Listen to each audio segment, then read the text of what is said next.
Subscribe to our YouTube channel and press the bell icon to get the latest updates. Today is December 16 and I bet most of us have been watching all day pictures on our TV screens or on internet, visuals of celebrations, commemorations, the Prime Minister himself, the defense chiefs, armed forces units all over the country. They are observing the 49th Vijay Divas or 49th anniversary of the end of the 13-day war in 1971 and the creation of Bangladesh. Now, that is a historic war, we know. It's also probably, in fact, arguably, the shortest decisive war in modern history since Second World War. Now, some people may turn around and say, but what about the Six-Day War between Arabs and the Israelis in 1967?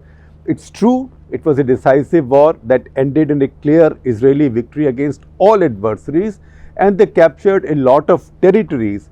But 1971 was different. 1971 led to the creation of a new republic, a large new republic, a division of Pakistan into two, where Pakistan lost its larger population, and also the surrender of all of Pakistani soldiers and government officials in what used to be its eastern wing. That is more than 93,000 people. So this was the big surrender, the biggest surrender post World War II. Maybe before that, people refer to Leningrad, but that was during World War II. That's why it's a very historic event. Now, the beauty of this format of Cut the Clutter is that it gives me a lot of flexibility, and that's also because that is the beauty of our audience, all of you, because you give me that flexibility. So more often than not, in fact almost all the time, Cut the Clutter looks at an issue in the present to explain an issue, to declutter it, and also to see how this might impact our future. Occasionally we look at research, ideas coming up which will impact our future alone, or the larger ideas as they emerge. But sometimes, very occasionally, we also have the leeway, and thank you very much, we have the leeway of stepping back in the past, particularly when the past is a guide, one, to the present, and also an indicator, and also bears lessons for our future. So that is the reason this Cut the Clutter, we are talking about something that happened 49 years ago, something that ended 49 years ago, the 13-day war between India and Pakistan. Now, what happens with all warfare is that wars are fought by soldiers. Soldiers make sacrifices, many of them lose their lives, many of them lose their limb, families lose their members. At that point, the families are lionized, everybody's adrenaline is running high. But whether you win or lose, the cost of war is very heavy. Losing is heavy for other reasons also, but even when you win a war, you suffer heavy damage, you suffer a lot of attrition. So this is not something, a war is not something that should be taken lightly, and no country should look forward to a war unless it is forced on you. So remember 1971, Indian Armed Forces, just 13 days, they won the war decisively, but there were more than 4,000 killed. 4,000 soldiers, uniformed soldiers killed, and more than 7,000-8,000 injured, or many of them carried the signs or the after effects of those injuries or a loss of limb for the rest of their lives. So a war is a very, very bad business and very, very bloody business. Now, when you have a war, you might think that it's a decisive war. This should resolve the problem for which the war was fought forever.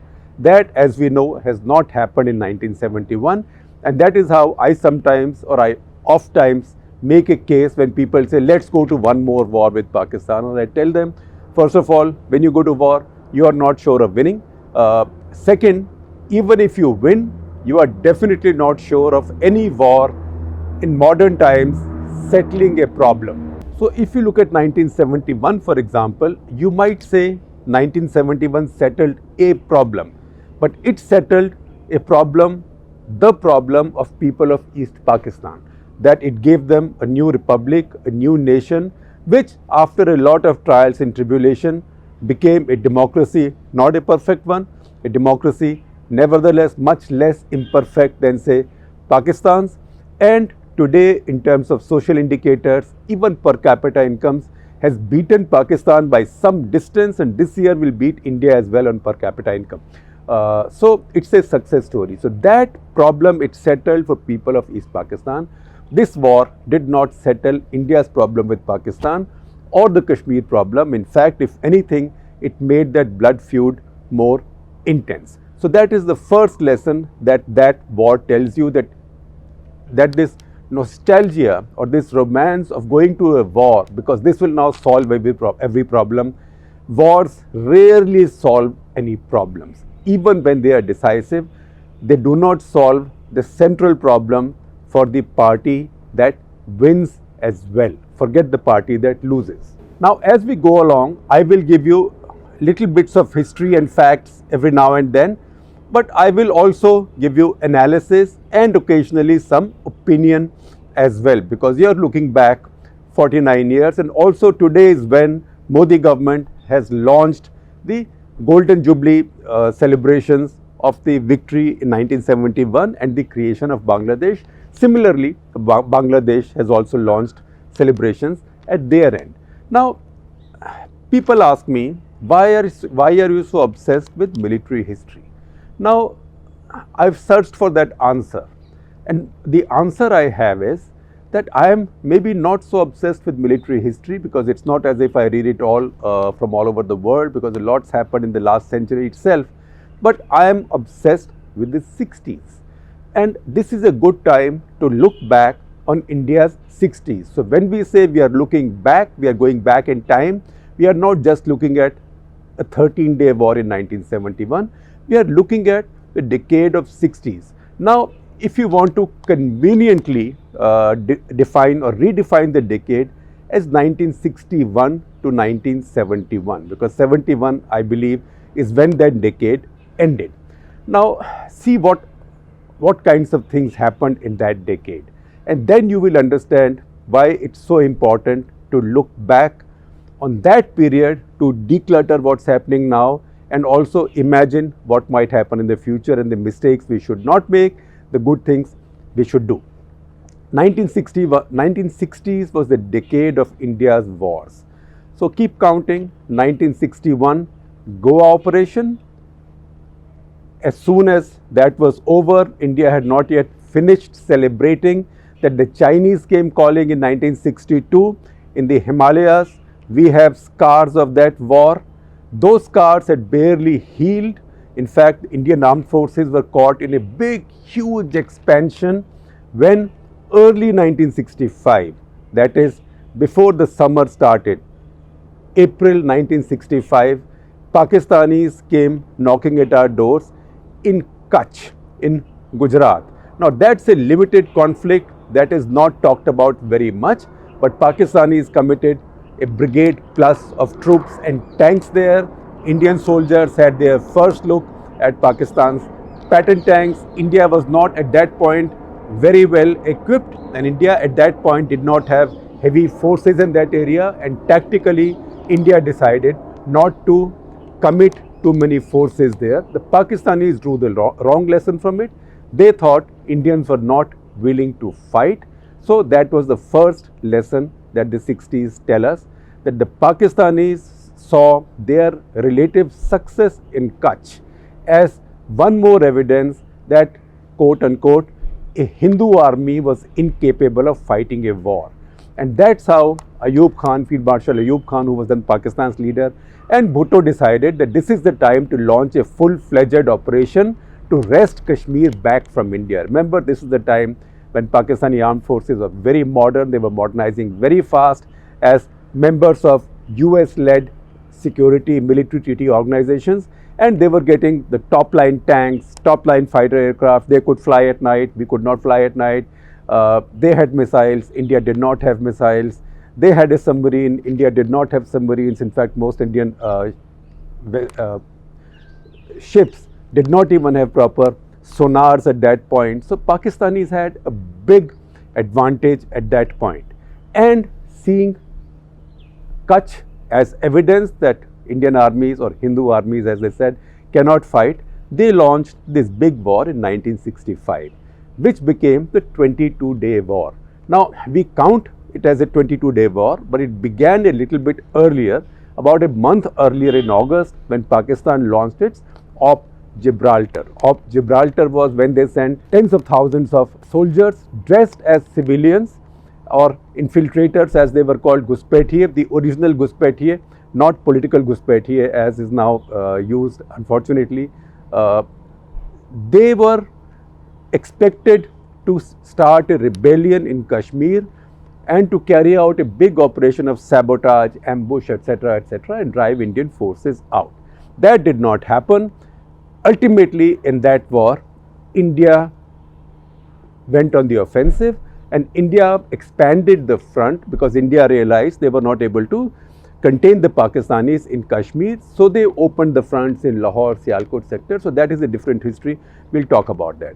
What happened was that Pakistanis realized soon enough that they had miscalculated, that Kutch had taught them the wrong lesson, that Indian armed forces were not yet in completely fine fettle because a lot of expansion was going on and Pakistanis had a big technological advantage, but they were not able to translate it. So in fact, on the ground, that war was a stalemate, but in principle, I say that is a war that India did not win, but Pakistan lost, because Pakistan is the only side that had an objective in that war, taking away Kashmir. They failed to achieve that objective completely. If anything, they were left in the end maybe with a little bit less of Kashmir, not more of Kashmir, although all territories captured by either side were exchanged after the 1965 war. So that was the first example of a country not learning the wrong lesson from a small skirmish. Now this is 1965, the decade's halfway gone. In fact, 4 years gone from 61 if we start, and Goa, Kutch, 22-day war, we already have seen 3 wars in India. 67 comes the big skirmish with the Chinese in Nathula. A book has just been written about that, and a lot more is being talked about that. But you know, people don't realize that for the time that it lasted, it lasted a few days. In fact, 2 spells of a few days, a short skirmish. It was much more intense than what happened in Kargil over a couple of months. In fact, the casualties on both sides, even in these 2 short skirmishes, were quite high. But this is what taught India that they could withstand the Chinese. This is what gave Indian Army the confidence that 1962 was an aberration, that they had grown out of it.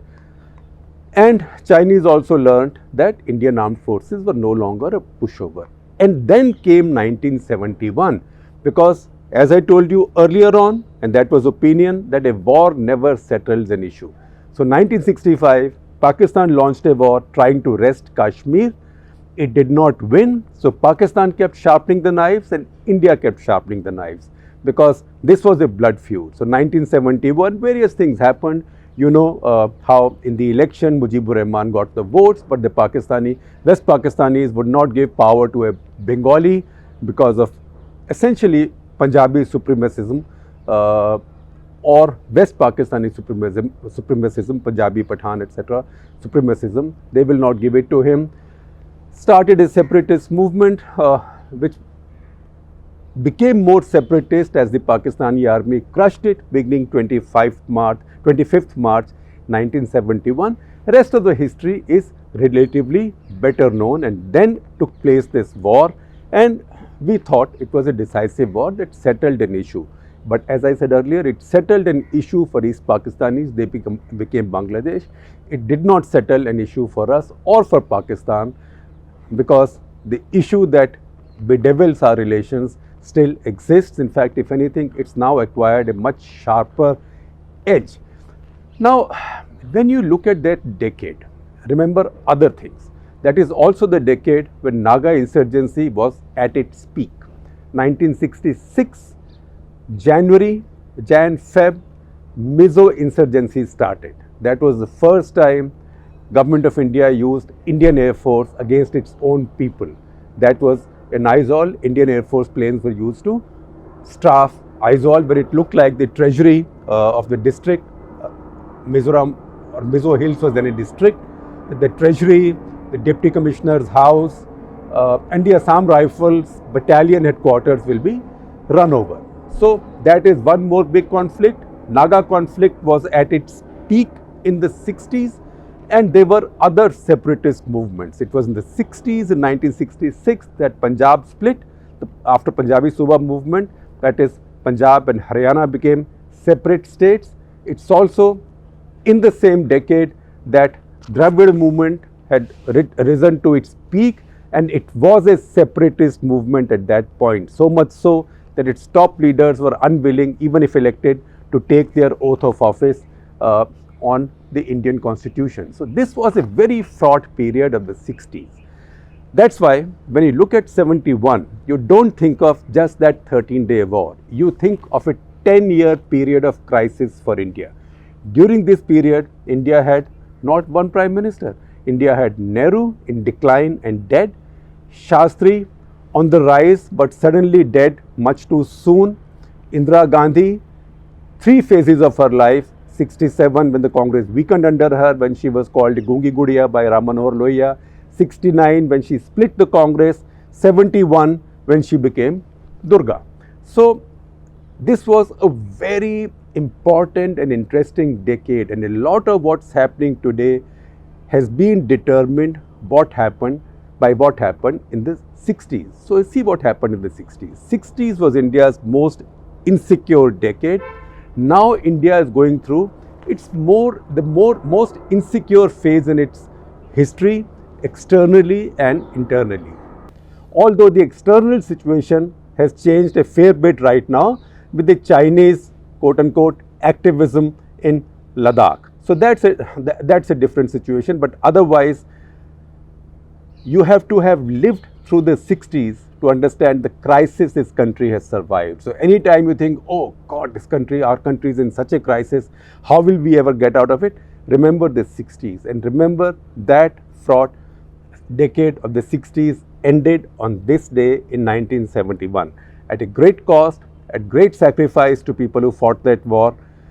The second thing that we have to remember is that when a war is fought, there isn't one side fighting the war. So even if a war is decisive, even if the war is short, remember that the other side also fought. Second World War, remember the Germans also fought, and they fought like hell. So the Pakistanis fought for 13 days, and in the east they surrendered in 30 days, but they fought like hell, because if they had not, we would not have lost 4,000 lives. And in terms of what we acknowledged, I am sharing a 1971 story in the New York Times by Fox Butterfield, the legendary correspondent, on India acknowledging its losses. India acknowledged, just as the war ended, the loss of about 2,400 soldiers killed, 2,000 something missing. That's the reason I am saying. And later the numbers came out. One number that came out authentic was 3,900. So we see it as about 4,000, and about 100 tanks destroyed and 45 aircraft lost. So it's not as if India just walked through. A war is a very messy business. Nobody should look forward to a war at any point of time.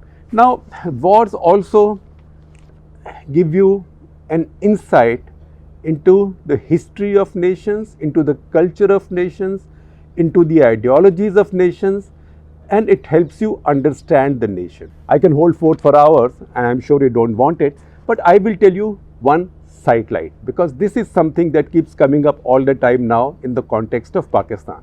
So in the context of Pakistan, we hear all the time about the atrocities or about the persecution of the Ahmadiyya sect. Now Ahmadiyyas are Muslims. In India they are Muslims. In Pakistan they've been declared to be apostates. So they are not supposed to call themselves Muslims. And then remember, when the current army chief was being promoted, there was a case filed against him in a court saying that he has an Ahmadiyya connection or Ahmadiyya ancestry. So that case was thrown out. But to be an Ahmadiyya is a problem in Pakistan. You can't hold a public office anymore. Now I will tell you about 2 generals of Pakistani army. two war heroes of Pakistani army, two of Pakistan's most celebrated war heroes, who are not celebrated as much as they might have been just because they were Ahmadiyas. Two generals, both Ahmadiyas, both heroes of a battle on the same battleground. So 1965, Chhamb. Now Chhamb is a sector in Kashmir or Jammu, in the Jammu region, where Pakistani army did well in 1965 and 71. They captured Chhamb. It's a salient of about 50 square kilometers, not that huge, in both the wars. In 1965, its commander was Major General Akhtar Hussain Malik. Just so happens that Ahmadiyya. So he had made quite a brilliant dash into Chhamb. Indian brigade had broken down. I've written about that story earlier. Heavy casualties were suffered, and India was not in a position to bring in a lot of reinforcements quickly enough, and Pakistanis were threatening to take Kakhnur and cut off the Jammu-Srinagar highway, which would have finished their battle of Kashmir forever. They would have got Kashmir in the bag. It was at that point that quite dramatically, when the Pakistanis were winning in Chhamb and India did not have sufficient troops to defend, to stop the Pakistani march, that Ayub Khan decided to change his division commander. So his division commander, General Akhtar Hussain Malik, was removed and replaced by somebody whose name we'll hear again, General Yahya Khan, Major Yahya Khan, who then led the Pakistani army to surrender in 1971. So as we say in the north, in Punjabi they say, Jade Lahore pehde or Peshawar bhi pehde. One who's a disaster in Lahore is also a disaster in Peshawar. So Yahya Khan was then a disaster in Chhamb because the Pakistani advance stopped and India opened the front elsewhere, and he was a disaster in 1971. Nevertheless, what is the reason that Ayub made this change in the middle of a battle which he was winning? That's because of the fear that if this goes through and if Kashmir really comes into my bag, then Major General Akhtar Hussain Malik will become a big hero in Pakistan and obviously will threaten him, and he was an Ahmadiyya as well. So he was removed. Now come 1971, because we are storytelling. 1971, the Pakistanis again decide to attack in Chhamb because the terrain suits them. The terrain on this side, the terrain on that side, the lay of the land, they all work for them. India was better prepared this time than in 1965, knowing that the Pakistanis will attack.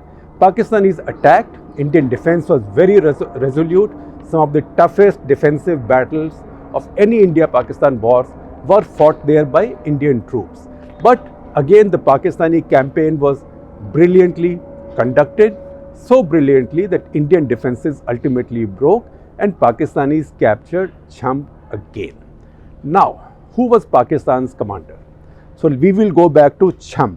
In the Battle of Chhamb, when Pakistanis thought they had done so well and India had done poorly, and that led them to make the mistake of launching a fuller war later that year, that in that battle, Pakistani brigade in the run of Kutch, that is 6th Brigade, was commanded by Brigadier Iftikhar Janjua. Now, Iftikhar Janjua was then seen as a star, somebody who gave the Indian army a bloody nose in Kutch in a limited battle.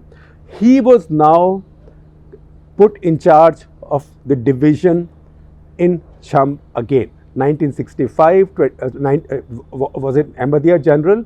1971, General Iftikhar Janjua was also an Ahmadiyya general. So once again an Ahmadiyya general is put in charge. He had done very well, and then something dramatic happened. Once again, as the Pakistanis were doing very well in that battle, although India had sent reinforcements, the helicopter on which the general was flying, that is OS-13 Bell, it's called Sioux, as in the name of the American tribe, native tribe. He was flying a helicopter somewhere over the battlefront, and that helicopter crashed. India never claimed the credit for shooting it down, but all Pakistani accounts tell you that this was shot down by some Indian troops on the front line. So he became the senior most Pakistani general to die in action, senior most Pakistani soldier to die in action. So two great war heroes, two generals, both Ahmadiyyas, and see how Pakistan's politics changed after 71. Instead of feeling proud of them, and integrating and embracing them more in their mainstream society, they actually began to victimizing them, because after 71, Zulfikar Ali Bhutto decided to take Pakistan more towards Islamization. So just as creation of Bangladesh was a bonus or was a big success of 1971 war, the re-Islamization of Pakistan was also a setback for the subcontinent, not just for India, for Pakistan as well, was a setback for the subcontinent also as a consequence of the 1971 war. So these are lessons that we learn from history, and that is the reason I thought I will take you back into the past. Now you keep asking me often to talk about books to read. Now there are many books about 1962, many books about 1965. There are not that many books about 1971 for some reason, but there are some that I will list for you. There is The Blood Telegram by Gary Bass. That is the Blood Telegram refers to a telegram written by Archer Blood, who was US's Consul General in Dhaka, basically telling the State Department that terrible things are happening here and you are doing nothing about it. It was ignored. In fact, Archer Blood himself also wrote a book about his experience, which is quite an important book and should be read. It's The Cruel Birth of Bangladesh. Please check it out. There is also Surrender at Dhaka, Birth of a Nation by Lieutenant General J.F.R. Jacob. For the Pakistani point of view, the loser's point of view, and this is the loser in chief, The Betrayal of Pakistan by Lieutenant General A.K. Niazi, who was taken prisoner, who led the surrender in Bangladesh. There is Pakistan, India and Creation of Bangladesh. The book is titled War and Secession by Leo Rose, who was an American scholar. And also from the Pakistani point of view, two more. Indo-Pak War is Soldier's Narrative by Major General Hakim Arshad Qureshi, and a very well written book, obviously because the writer is not just a soldier, but he's also somebody who's been writing, an artist, a literary person.